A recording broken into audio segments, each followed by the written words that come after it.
What is going on, guys?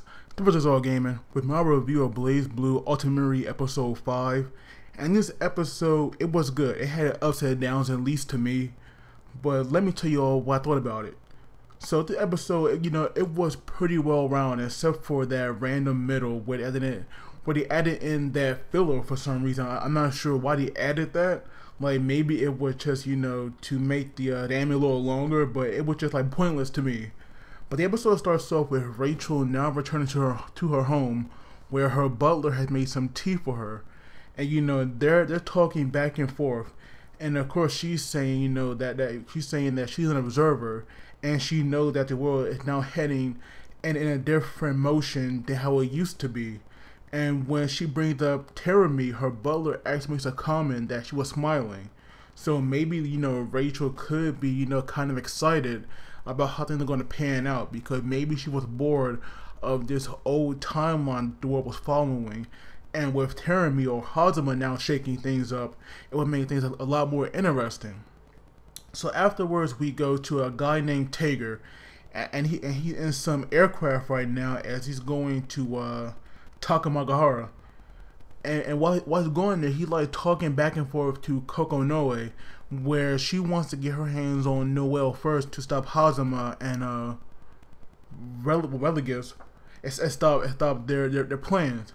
And we see like in the anime, they're like focusing on this experiment that she's working on, where it's clearly obvious that she does human experiments, because we see one girl floating there in a tank full of water. So obviously, she's a scientist, but she goes into that dark side because she's actually doing human, experiments. So afterwards, we go back to Ragna, and everybody else that's with him, and we see Tautaka. She's stuffing her face, and we see Lychee had made some kind of dish, but it's obvious she used the stuff that are found in that village, because I'm pretty sure that I saw like some lizards in there as well in her dish. But Tao, she pounces on Ragnar and wakes him up, and she completely spills her meal on him. So Tao was talking about how there's this super secret remedy where it can cure his injuries, pretty quickly, because Ragnar is still hurt and he was healing so slowly. But Rachel, she appears, and apparently she knows where this place is. So she teleports everybody to this hot spring, and this is where the anime kind of goes into filler for a bit. So while they're at this hot spring, Tao kind of goes crazy, and she like takes off everybody's clothes, and we see Lychee being the fan service queen right now, especially in this episode, because she really had no character except for being just fan service. Because once they were all in that spring, she got drunk, and that's when she thought me like a little slutty. I'm not gonna lie, she kind of was. So she got drunk because I'm thinking that the catnip, it was surprisingly good to the humans, but I'm pretty sure catnip, I'm pretty sure it make Tao and her people drunk, and Tao was so already so energetic that of course she got affected by it. And Rachel, we actually saw that she got kind of jealous here, because she made a comment about how Ragnar likes girls about like Noelle, because we can see that he was kind of getting annoyed with her, and when he confirmed that he does like girls like that, Rachel kind of got upset.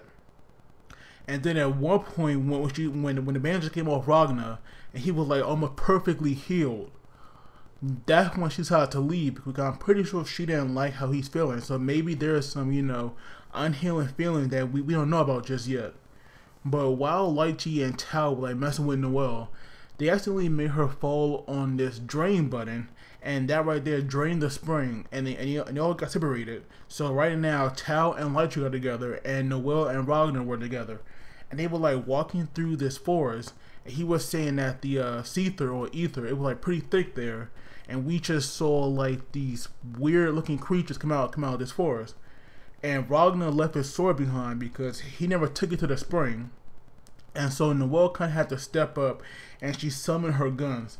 Now Ragnar actually gets kind of angry here, but it's really odd because I'm pretty sure that he like saw her weapons before when Noelle was fighting Mew. So it's kind of weird that now he getting mad about it. So Ragnar's arm starts to activate, but he just unleashed the energy to like make a split between them, and you know he walks off. And while he heads into the city, we see some girl, you know, it's like begging Ragnar to help her, and eventually, you know, he caves in and he gives her a meal.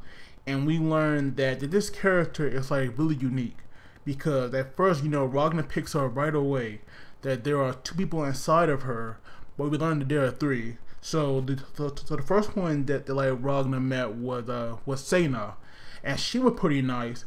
But then when Luna came out, that's when she kind of became a bitch. I'm not gonna lie.